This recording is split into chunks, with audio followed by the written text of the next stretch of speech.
Selamat berjumpa kembali di dalam persekutuan doa hari Rabu Gereja Baptis Indonesia Pertama. Kita kembali akan mendengarkan firman Tuhan, tapi marilah sebelumnya kita akan sama-sama berdoa. Mari kita berdoa. Tuhan, kami bersyukur karena kami masih diberi kesempatan untuk mendengar akan firman Tuhan. Kami tahu dan kami sadar akan keterbatasan dan kekurangan kami. Karena itu kami mohon ampuni segala salah dan dosa kami, sucikan hati kami, dan biarlah Roh Kudus-Mu bekerja di dalam hati kami, supaya firman Tuhan boleh menjadi berkat dalam hidup kami dan boleh mempermuliakan nama Tuhan. Terima kasih Tuhan, di dalam nama Yesus kami berdoa dan mengucap syukur. Amin. Firman Tuhan akan saya bacakan dari Kejadian pasal yang ke-28 ayat 10 sampai dengan ayat 17 yang demikian bunyinya. Maka Yakub berangkat dari Beersheba dan pergi ke Haran. Ia sampai di suatu tempat dan bermalam di situ karena matahari telah terbenam. Ia mengambil sebuah batu yang terletak di tempat itu dan dipakainya sebagai alas kepala, lalu membaringkan dirinya di tempat itu. Maka bermimpilah ia, di bumi didirikan sebuah tangga yang ujungnya sampai ke langit, dan tampaklah malaikat-malaikat Allah turun naik di tangga itu. Berdirilah Tuhan di sampingnya dan berfirman, Akulah Tuhan Allah Abraham nenekmu dan Allah Ishak. Tanah tempat engkau berbaring akan kuberikan kepadamu dan kepada keturunanmu. Keturunanmu akan menjadi seperti debu tanah banyaknya, dan engkau akan mengembang ke sebelah timur, barat, utara, dan selatan. Dan olehmu serta keturunanmu, semua kaum di muka bumi akan mendapat berkat.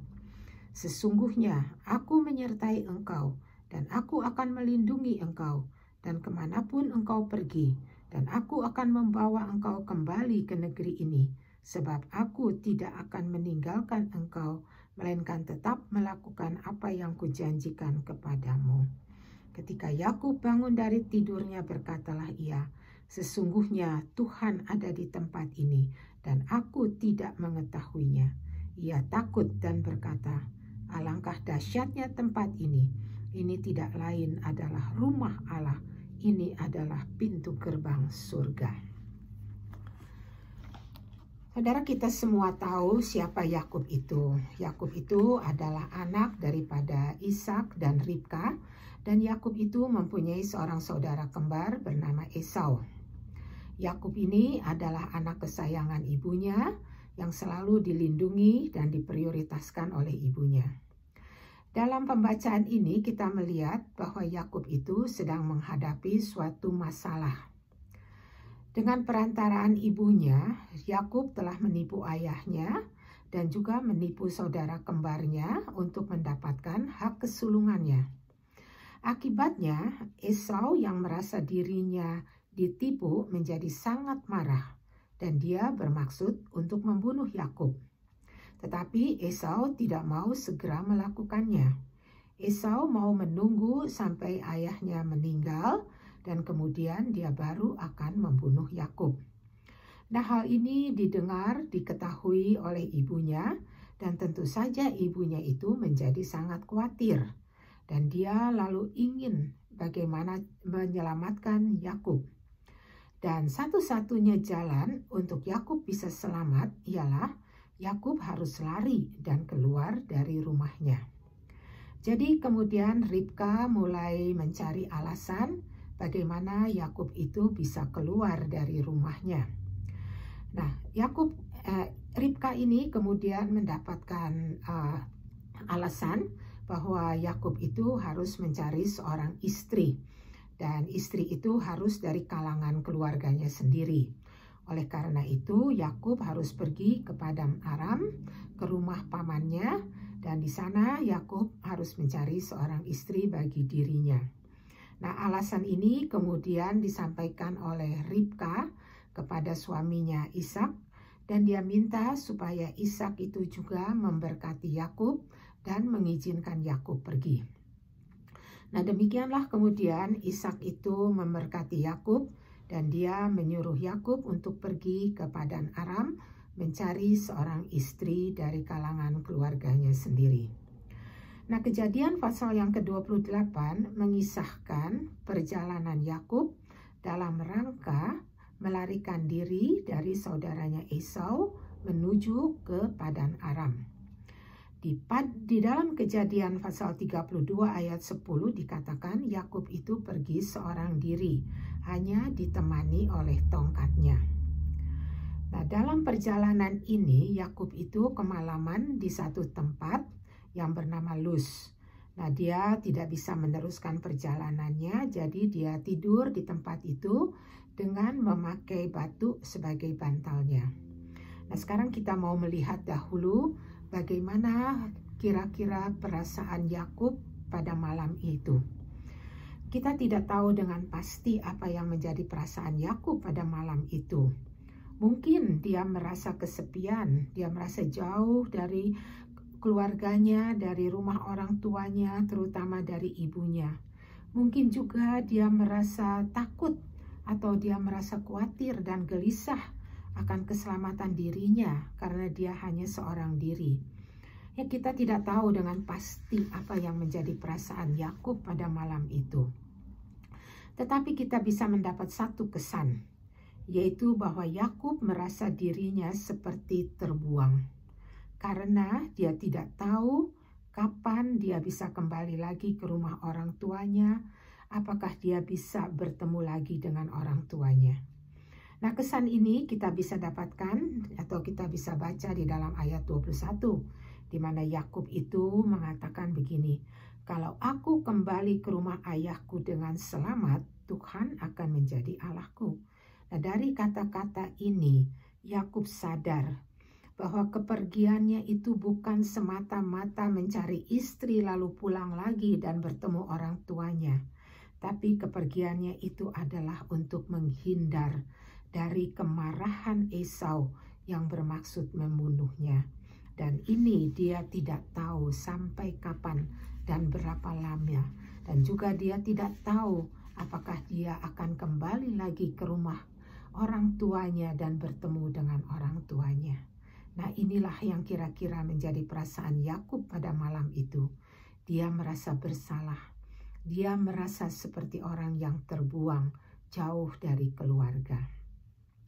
Nah, di tengah-tengah perasaan Yakub yang tidak menentu ini, Tuhan lalu datang menghampiri Yakub dalam sebuah mimpi. Dalam mimpinya itu, Yakub melihat sebuah tangga sampai ke langit, dan malaikat-malaikat Allah turun naik di atas tangga itu. Dan kemudian dia juga melihat Tuhan berdiri di sampingnya. Dan bukan hanya dia melihat Tuhan, dia juga mendengar Tuhan berfirman kepadanya. Dan firman Tuhan yang dia dengar mula-mula adalah Tuhan memperkenalkan dirinya sebagai Allah Abraham dan Allah Ishak. Tapi kemudian Tuhan mengatakan kepada Yakub, "Tanah tempat engkau berbaring akan kuberikan kepadamu dan kepada keturunanmu." Firman Tuhan yang didengar oleh Yakub ini menjawab satu kekhawatiran Yakub, yaitu apakah dia bisa kembali ke rumah orang tuanya atau tidak. Firman Tuhan bahwa tanah ini akan kuberikan kepadamu dan kepada keturunanmu menjamin bahwa Yakub pasti akan kembali ke rumahnya.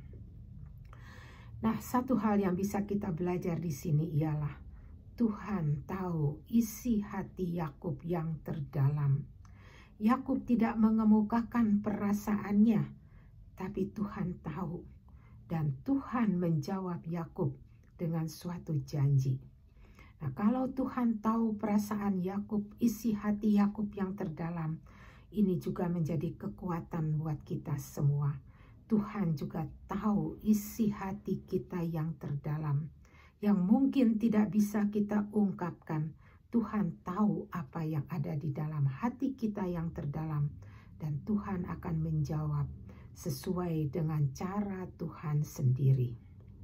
Nah, selanjutnya kita lihat Tuhan memberikan janjinya kepada Yakub, yaitu dia akan memberkati Yakub, dia akan menyertai Yakub kemanapun Yakub pergi.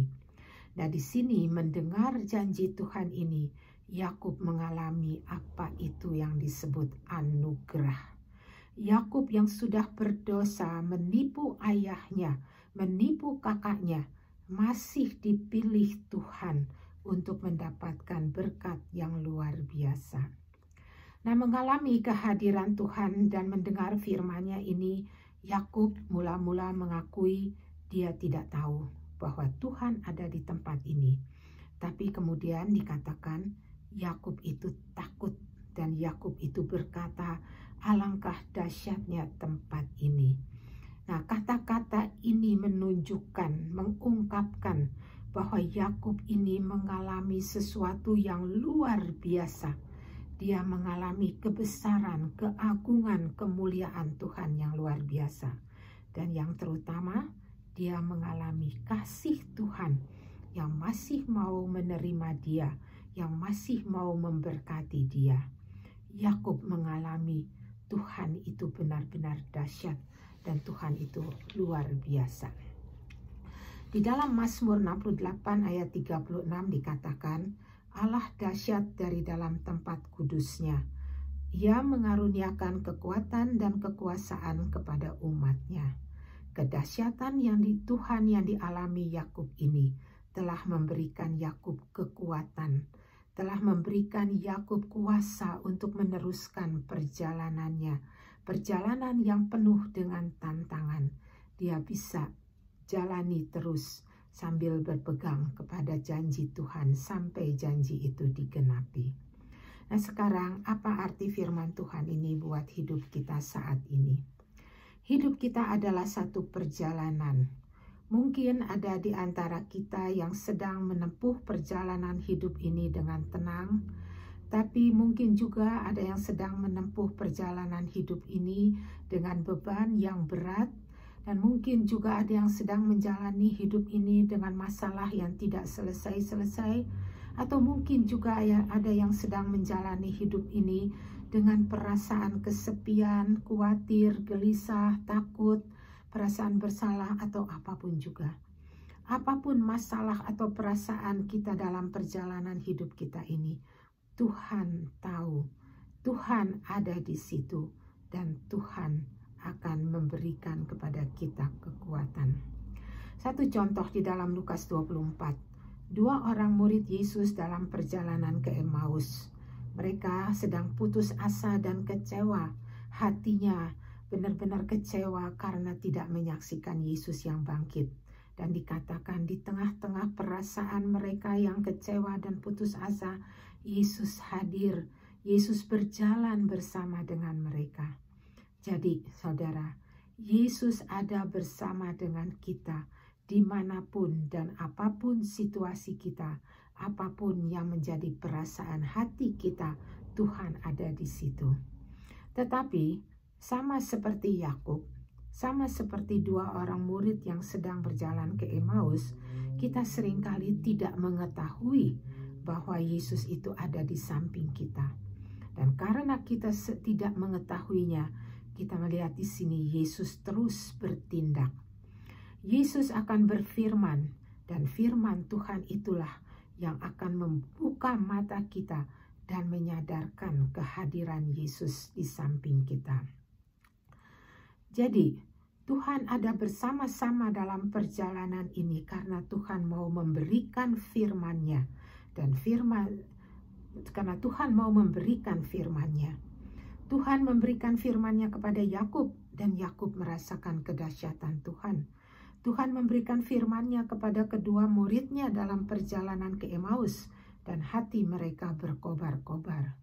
Tuhan juga mau memberikan firman-Nya kepada kita untuk membuka mata kita supaya kita bisa melihat, merasakan kedahsyatan Tuhan yang luar biasa sehingga kita bisa meneruskan perjalanan hidup kita dengan iman.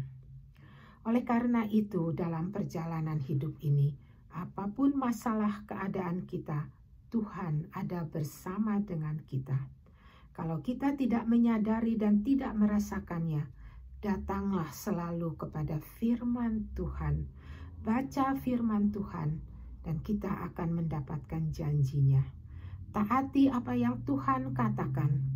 pegang janjinya, dan kita akan merasakan kebesaran Tuhan, kedahsyatan Tuhan, dan itu cukup untuk meneruskan perjalanan hidup kita dengan iman sampai ke tempat tujuan. Ada satu cerita mengenai Christina. Dia tinggal bersama dengan ibunya di satu desa yang sangat kecil di Brasil, dan mereka juga sangat miskin, dan seluruh penduduk desa ini pada umumnya juga adalah orang-orang yang sangat miskin. Nah, satu hari Christina ini menginjak remaja dan pemuda. Dia merasa bosan dengan kemiskinannya, lalu dia bermaksud untuk melarikan diri tanpa setahu ibunya. Demikianlah dia merencanakan satu hari dia mengambil duit, dia mengambil uang yang tidak banyak, dan kemudian dia pergi dari rumahnya tanpa setahu ibunya. Ibunya pada mula-mula tidak tahu bahwa Christina itu pergi, tetapi ketika dia menunggu sampai malam, ternyata anaknya itu tidak pulang. Dia baru sadar bahwa anaknya itu telah melarikan diri, dan dia sangat sedih. Dia mencari anaknya di sekitar desanya dan kampungnya, tapi tidak ditemukannya. Sampai pada pagi hari, dia juga tidak melihat anaknya itu kembali. Lalu ibu ini kemudian dia bermaksud untuk mencari anaknya. Dia mengumpulkan uang yang masih ada padanya, dan kemudian dia bermaksud untuk pergi ke kota yang terdekat dengan desanya itu. Dia menyisihkan uangnya itu sebagian untuk perjalanannya, sebagian untuk ongkos makannya, dan sisanya dia pakai untuk membuat foto dirinya dan mencetaknya sebanyak uang yang ada. Nah, sesampainya di kota, si ibu ini keluar masuk hotel, keluar masuk bar, keluar masuk toko, bahkan tempat-tempat yang tidak baik dia masuki untuk mencari anaknya. Tetapi dia tidak bisa menemukan. Nah, di setiap tempat yang dia datangi, kalau ada restroom umum, ibu itu akan masuk, dan dia akan menempelkan fotonya di restroom umum. Dan kadang-kadang dia juga menempelkan fotonya itu di tong sampah umum. Nah, si ibu ini hanya bisa tinggal beberapa hari karena lama-lama uangnya itu juga habis. Jadi kemudian dia pulang dengan hati yang sedih dan kecewa karena tidak menemukan anaknya. Nah, sekarang kita mau melihat pada Christina. Setelah beberapa hari, Christina pun uangnya itu mulai habis. Dia ingin kembali ke desanya, tapi dia tidak berani. Nah, satu saat sedang dia termenung di depan sebuah hotel, dia ingin buang air kecil, dia masuk ke satu restroom umum. Waktu dia masuk ke restroom itu, dia kaget. Karena di pintu restroom itu dia melihat ada satu foto mirip sekali dengan ibunya. Dia perhatikan foto itu dan ternyata betul foto itu adalah foto ibunya. Jadi kemudian dia mengambil foto tersebut, dan ternyata di belakang foto itu si ibu itu menulis sebuah note. Dan inilah yang dia tuliskan. Whatever you have done, whatever you have become, it doesn't matter, please come home. Dan Christina waktu mendengar note itu, membaca note ini, hatinya menjadi sangat sedih, dan kemudian dia cepat-cepat dia bergegas-gegas dan dia pulang ke desanya. Dan kemudian ibunya sangat bahagia menerima dia, dan mereka hidup bahagia walaupun mereka tetap miskin. Nah, demikianlah dalam perjalanan hidup kita. Apapun masalah dan keadaan kita, kembalilah selalu kepada firman Tuhan.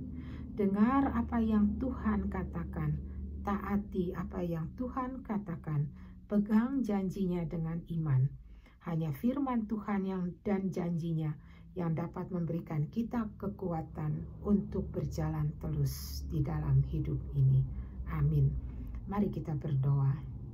Tuhan, terima kasih untuk firman-Mu yang senantiasa ada bersama dengan kami. Biar kami juga boleh selalu mempunyai kerinduan untuk membaca, mendengar firman Tuhan dan mentaatinya. Karena hanya itulah kekuatan kami di dalam perjalanan hidup ini. Terima kasih Tuhan. Di dalam nama Yesus kami berdoa. Amin. Terima kasih, sampai berjumpa kembali.